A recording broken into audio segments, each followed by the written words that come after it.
Welcome to SI computer zone. SI computer zone के YouTube channel पे आप सबका स्वागत है। आज हम लोग डीसीए कोर्स का second chapter history of computer को स्टार्ट करेंगे और आज हम लोग इसके बारे में चर्चा करेंगे। आज हम लोग इसके बारे में चर्चा करें, इससे पढ़ें उससे पहले मैं आप लोगों को कुछ बता देना चाहता हूँ, जिसके बाद हम आराम से इस चीज़ को आगे बढ़ा सकते हैं। सबसे पहले क्या है कि हम लोग जो डीसीए कोर्स कर रहे हैं या फिर इस यूट्यूब चैनल पे जितने भी कोर्स आएंगे वो सब फ्री हैं, फ्री ऑफ कॉस्ट है। उनका 1 रुपया भी किसी से नहीं लिया जाएगा। आप इस कोर्स को आप पूरा फ्री में पूरा एंड तक जब चाहें तब देख सकते हैं। लेकिन आपको मैं कहना चाहूँगा कि आप अगर इसे फ्री में सीख लेते हैं और आपको अगर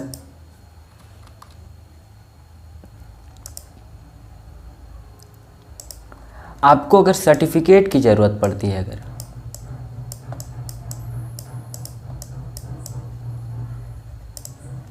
अगर आपको सर्टिफिकेट की ज़रूरत पड़ती है आपको एक छोटा सा नॉमिनल चार्ज पे करना पड़ेगा।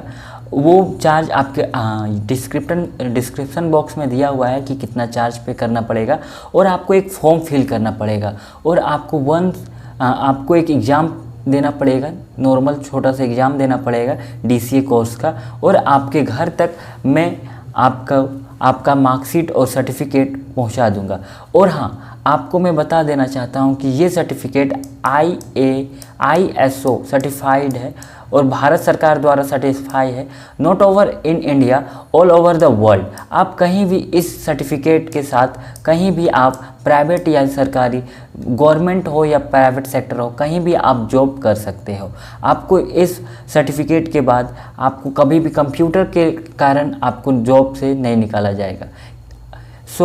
चलिए, अगर आपको कुछ और भी ज़्यादा जानकारी चाहिए होगी तो मेरे को कॉल कर सकते हैं 62 026 73 092 पर।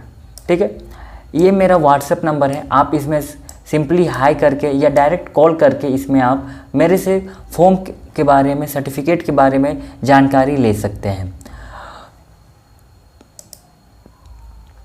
आई होप आप लोग को ये समझ में आया होगा। और चलिए आगे हम लोग बढ़ते हैं। इवोल्यूशन ऑफ कंप्यूटर, कंप्यूटर का जन्म कैसे हुआ, ये आज हम लोग का टॉपिक है। कंप्यूटर का जन्म कहाँ से हुआ, कैसे हुआ, कंप्यूटर कहाँ से आया। तो ये एक बात है, सबसे बहुत पुरानी बात है। मैं आप लोग को एक कहानी सुनाता हूँ। 5000 साल पुरानी बात है ये। 5000 साल पहले चाइना में क्या हुआ था, एक साइंटिस्ट थे, उन्होंने क्या किया, एक कैलकुलेटर का इन्वेंशन किया, जो क्या करता था, अर्थमेटिक प्रॉब्लम्स को सॉल्व करता था। अर्थमेटिक प्रॉब्लम्स को सिर्फ सॉल्व करता था। ये आप पिक्चर में देख सकते हैं आप कि ये जो है, ये अर्थमेटिक एक एबेस्कस कैलकुलेटर है, जिसका यूज चाइना में किया गया था 5000 साल पहले। क्या कहता है, देखिए, फर्स्ट मैकेनिकल कैलकुलेटर क्या था, ये वर्ल्ड का फर्स्ट मैकेनिकल कैलकुलेटर था। ये कंप्यूटर नहीं था बल्कि एक कैलकुलेटर था। ठीक है, help in calculating answers of arithmetic problems के क्वेश्चंस को सॉल्व करने में ये हेल्प करता था। डेवलप्ड इन चाइना में इसे निर्माण किया गया था, इसको 5000 साल पहले, इन 5000 ईयर्स एगो। इसे 5000 साल पहले इसका इन्वेंशन किया गया था। इट मीन्स सबसे पहले हम देखते हैं कि इसकी शुरुआत, किसी चीज़ की शुरुआत, जैसे इंसान जो आया था, कहा जाता है कि हम बंदर की प्रजाति से आए थे। हमारा इवोल्यूशन जो हुआ था बंदर से हुआ था, मंकीज से हुआ था। इसी तरह कंप्यूटर का इवोल्यूशन जो हुआ था, यहाँ से हुआ था एबेस्कस से। एबेस्कस कैलकुलेटर जो था, यहाँ से बेसिकली कंप्यूटर का पहला जन्म माना जाता है। दूसरे में आता है, फिर इसके बाद फिर आया पास्कल का कैलकुलेटर। पास्कल कैलकुलेटर क्या है? पास्कल कैलकुलेटर जो था वो फ्रांस में इन्वेंट किया गया था। ये फ्रांस में इन्वेंट किया गया था, जो कि मैकेनिकल कैलकुलेटर था, जो कि फर्स्ट रियल मैकेनिकल कैलकुलेटर था, जिसमें सिर्फ एडिंग और सब्ट्रैक्ट सब्ट्रैक्टिंग हो सकता था, एडिशन और सब्ट्रैक्शन होता था, इसलिए इस कैलकुलेटर का नाम रखा गया था एडिंग मशीन। इसलिए इस कैलकुलेटर का नाम रखा गया था एडिंग मशीन। तो चलिए पास्कल कैलकुलेटर के बारे में कुछ और जान लेते हैं। The first real mechanical calculator, ये क्या था? मैकेनिकल कैलकुलेटर वर्ल्ड में सबसे पहला मैकेनिकल कैलकुलेटर था। Invented by French scientist and mathematician Blaise Pascal. Blaise Pascal जो कि साइंटिस्ट, फ्रेंच के बहुत नामचीन साइंटिस्ट थे और क्या थे? मैथमेटिशियन थे। उन्होंने क्या किया था? इस कैलकुलेटर का इन्वेंशन किया था। Able to do adding and subtraction, ये सिर्फ एडिशन और सब्ट्रैक्शन ही कर सकता था, ये सिर्फ जोड़ और घटाव ही कर सकता था। किसी संख्या को जोड़ सकता था और किसी संख्या को घटा सकता था। इस कारण इस मशीन का नाम क्या रखा गया था? Adding machine. इस मशीन का नाम इसलिए रखा गया था एडिंग मशीन। इसके बाद आया था एनालिटिकल इंजन। एनालिटिकल इंजन जो था, यहाँ से कंप्यूटर की एक शुरुआत आती है, यहाँ से कंप्यूटर आगे निकलता है। इन 1820 1820 में चार्ल्स बेबेज, जिसे हम लोग फादर ऑफ कंप्यूटर कहते हैं, उन्होंने एक मैकेनिकल कैलकुलेटर का इन्वेंशन किया। इन्होंने क्या किया था? मैकेनिकल कैलकुलेटर का इन्वेंशन किया था। इन्हीं को फादर ऑफ कंप्यूटर भी कहा जाता है, क्योंकि इन्होंने मैकेनिकल कैलकुलेटर का इन्वेंशन किया था। ठीक है। और इन्होंने प्रोग्रामिंग लैंग्वेज का इन्वेंशन नहीं किया था, इन्होंने सिर्फ मशीन कैलकुलेटर का ही इन्वेंशन किया था। जिसके बाद आगे चलते हैं तो हम लोग को फर्स्ट इलेक्ट्रॉनिक कंप्यूटर के बारे में पता चलता है। फर्स्ट इलेक्ट्रॉनिक कंप्यूटर ENIAC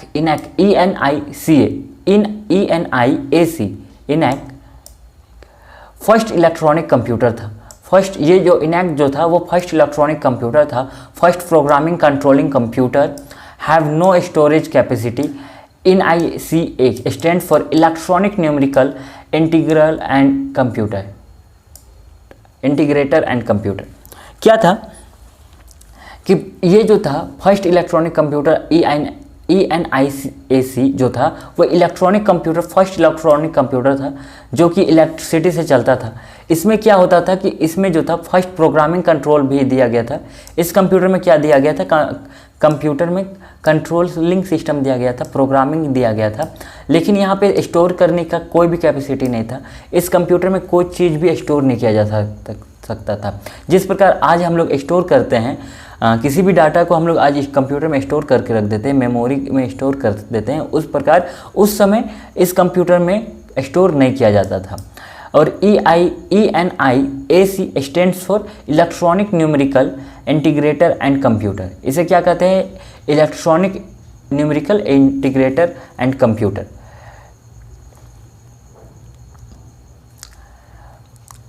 उसके बाद आता है इवोल्यूशन के दौर में ये आता है stored programming concept. Programme concept आता है कि जब हम लोग किसी भी प्रोग्राम को हम लोग स्टोर कर सकते थे, उसमें आता है EDSAC जो कि क्या था? First computer capable for storing data and instruction.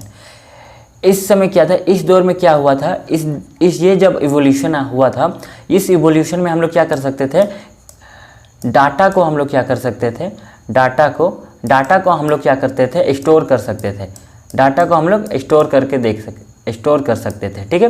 Data को हम लोग क्या कर सकते थे? स्टोर कर सकते थे और कंप्यूटर के पास ये कैपेबिलिटी आ गया था।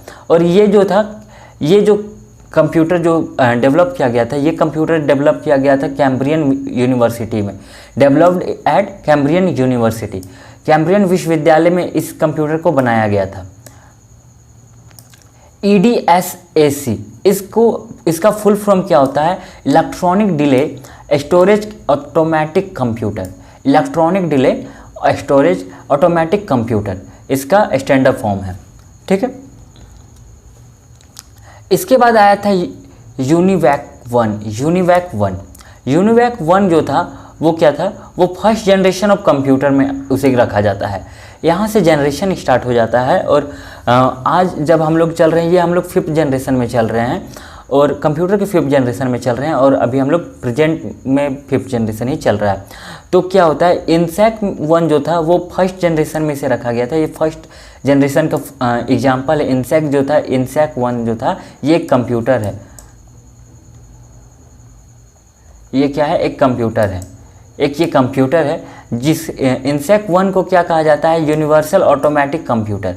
ये था यूनिवर्सल ऑटोमेटिक कंप्यूटर जिसे डेवलप किया गया था 1951 में, जिसे 1951 में डेवलप किया गया था और फर्स्ट कॉमर्शियल अवेलेबल कंप्यूटर था। इसे क्या था, हम लोग कॉमर्शियली यूज भी कर सकते थे इसे। अब नॉर्मली औरों के लिए भी इसे यूज करने के लिए भी नॉर्मल इंसान के लिए भी लाया गया था। नॉर्मल इंसान कहे तो इस समय तक कंप्यूटर के साइजेज बहुत बड़े बड़े होते थे, जिस कारण ये सिर्फ बड़े बड़े अफोर्डेबल इंसान ही अफोर्ड कर सकते थे। आजकल के समय के जैसा आम ये कंप्यूटर नहीं हो चुका था। ठीक है, इसके बाद हमारा अगला टॉपिक आता है कंप्यूटर जनरेशन। कंप्यूटर के जनरेशन में के बारे में हम लोग जानेंगे। कंप्यूटर के जनरेशन के बारे में, कंप्यूटर के जनरेशन में फर्स्ट जनरेशन आता है। ये फर्स्ट जनरेशन जो है, जब फर्स्ट जनरेशन जो चला था, जिसका अभी हम लोगों ने एग्जाम्पल जो दिया था यूनिवैक जो 1 जो है इसका फर्स्ट जनरेशन का एग्जाम्पल है ये कंप्यूटर यूनिसेक 1 जो है। जो फर्स्ट जनरेशन में क्या क्या यूज हुआ था, फर्स्ट जनरेशन के कंप्यूटर में हम लोग क्या क्या उसमें वैज्ञानिकों ने, उस समय के साइंटिस्टों ने उस कंप्यूटर को बनाने के लिए क्या क्या यूज किया था उसके बारे में जानते हैं। उसके कैरेक्टरिस्टिक्स के बारे में हम लोग चलिए जानते हैं। तो use of vacuum tubes in circuit में क्या किया जाता था? वैक्यूम ट्यूब का इस्तेमाल किया जाता है। आज के समय में हम लोग जो यूज करते हैं वो आईसी यूज करते हैं, इंटीग्रेटेड सर्किट यूज करते हैं। लेकिन इंटीग्रेटेड सर्किट मतलब अगर आप कंप्यूटर को खोल के देखेंगे, या तो आप लोगों ने कभी टीवी को खोल के देखा होगा या नहीं देखा होगा तो रिमोट या कुछ ही चीप टाइप में एक ग्रीन कलर के एक कार्डबोर्ड टाइप में रहता है, वो होता है इंटीग्रेटेड सर्किट। उसका यूज ना करके उस समय क्या किया जाता था? वैक्यूम ट्यूब का यूज किया जाता था सर्किट में उस समय वैक्यूम ट्यूब का यूज किया जाता था। लिमिटेड मेन स्टोरेज कैपेसिटी, उस समय क्या था? स्टोरेज कैपेसिटी जो था वो बहुत कम था। उस समय ना के बराबर ही स्टोरेज किया जाता था।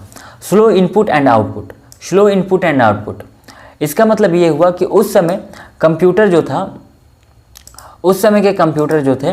समय के कंप्यूटर को स्लो इनपुट भी स्लो जाता था और आउटपुट भी स्लो आता था। उसके रिजल्ट आने में बहुत टाइम लग जाते थे। उसके बाद क्या होता था कि इसे मेंटेन करने में भी बहुत प्रॉब्लम आती थी। हीट एंड मेंटेनेंस प्रॉब्लम्स होती थी। हीट जो होता था बहुत जल्दी वो गर्म हो जाता था। मतलब आप जिस प्रकार आज दिन भर अगर आप कंप्यूटर को यूज करते हैं फिर भी वो गर्म नहीं होता है, मतलब थोड़ा बहुत होता भी है तो वो मतलब आपका यूज हो जाता है। बट उस समय 1 घंटा 1.5 घंटा यूज करने के बाद वो क्या होता था, हीट हो जाता था। और उसका एक और ड्रॉबैक था कि उसके मेंटेनेंस में बहुत ज़्यादा कॉस्ट आता था, उसे बहुत ज़्यादा खर्च आता था और उसका क्या था, मेंटेनेंस बहुत प्रॉब्लम होता था। वो बहुत बड़े बड़े एक रूम के बराबर एक फर्स्ट जनरेशन के कंप्यूटर जो थे यूनिवैक 1 जो थे, IBM 650 जो है ये इसका बेस्ट एग्जाम्पल है।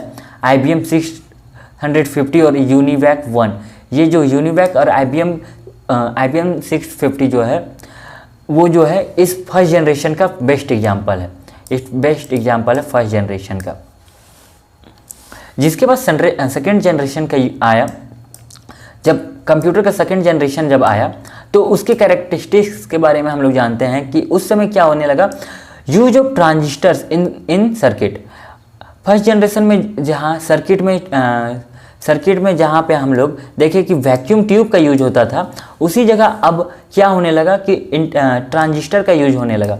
उस जगह पे क्या यूज होने लगा, ट्रांजिस्टर का यूज होने लगा। उसके बाद क्या हुआ कि सेकेंड जनरेशन के कंप्यूटर में कुछ अच्छाइयाँ आई, जैसे कि उनके स्टोरेज कैपेसिटी को बढ़ाया गया, increase storage capacity, increase speed, उनकी स्पीड्स को बढ़ाया गया, फास्टर इनपुट एंड आउटपुट, उनके आउटपुट और इनपुट देने के जो प्रोसेस था वो बढ़ाया गया, वो अच्छे काम करने लगे, फास्ट काम करने लगे। High level of programming language का यूज होने लगा। High level of programming language का सेकंड जनरेशन से यूज होना स्टार्ट हो गया। इसका बेस्ट एग्जांपल क्या हो जाता है, IBM 1401 मतलब 1401 जो इसका एग्जांपल है, और एक एग्जांपल है CDC 1604। इसका जो दो बेस्ट एग्जांपल क्या है, IBM 1401 और CDC 1604 इसका जो है एग्जांपल्स हैं। जिसके बाद थर्ड जनरेशन आता है जिसमें कंप्यूटर जो है और भी अच्छे होने लगे थे। और इस समय क्या होने लगा कि हम लोग सर्किट में क्या करने लगे, आईसी का यूज करने लगे। जिस प्रकार मैंने पहले बताया आईसी मतलब इंटीग्रेटेड सर्किट वो होता है जो आजकल के मॉडर्न कंप्यूटर, लैपटॉप, टीवी वगैरह में सब में यूज आप देख सकते हैं। अगर आपने कभी कंप्यूटर को खोल के देखा होगा या किसी टीवी को खोल के देखा होगा तो वहाँ पे एक चिप रहता है, एक कार्डबोर्ड टाइप में ग्रीन कलर का रहता है, उसी को कहा जाता है integrated circuit. More flexibility input and output, इसमें आउटपुट और इनपुट देने में और लेने में और भी फ्लैक्सिबिलिटी होने लगी, और भी इजी होने लगा, और भी फास्ट हो गया, इंक्रीज स्पीड हो गया, इसके स्पीड में इंक्रीज हो गया, बेटर परफॉर्मेंस, इनका परफॉर्मेंस भी गुड हो गया। इनका परफॉर्मेंस गुड होने के बाद क्या हुआ, इनमें और भी हाई लेवल के प्रोग्रामिंग लैंग्वेज का यूज होना स्टार्ट हो गया। इसमें क्या हुआ, और भी हाई लेवल के प्रोग्रामिंग लैंग्वेज का यूज स्टार्ट हो गया। इसका एग्जाम्पल क्या होता है, NCR 395, इसका एक एग्जाम्पल है NCR 395। अब आप लोग और एक है IBM सिस्टम। आप लोग सोच रहे होंगे ये 395 क्या है या NCR क्या है, तो ये कंप्यूटर के नाम है। उस समय के अनुसार उस कंप्यूटर, जिस प्रकार आपका नाम राम हो सकता है, श्याम हो सकता है, मेरा नाम शिव है, उसी प्रकार उस कंप्यूटर का नाम NCR 395 रखा गया था, उसके करैक्टरिस्टिक्स और उसके यूजेज को देखते हुए। जिसके बाद फोर्थ जनरेशन आया, जिसमें क्या हुआ कि use of IC in large scale. क्या होने लगा कि आईसी का यूज, इंटीग्रेटेड सर्किट का यूज हर एक जगह पे होने लगा। इसका यूज हर एक कंप्यूटर में होने लगा। उसके बाद इसके स्टोरेज कैपेसिटी को और भी ज़्यादा बढ़ाया गया। थर्ड जनरेशन के कंप्यूटर के मुकाबले फोर्थ जनरेशन में और भी इसके कैपेसिटी को बढ़ाया गया, स्टोरेज कैपेसिटी को बढ़ाया गया। इसी जनरेशन में माइक्रो कंप्यूटर और माइक्रो प्रोसेसर दोनों का इन्वेंशन हुआ। इन दोनों का इंट्रोडक्शन इसी जनरेशन में हुआ, और माइक्रो कंप्यूटर का यूज इसी जनरेशन में स्टार्ट हो गया, जिसका एग्जाम्पल होता है एप्पल 11।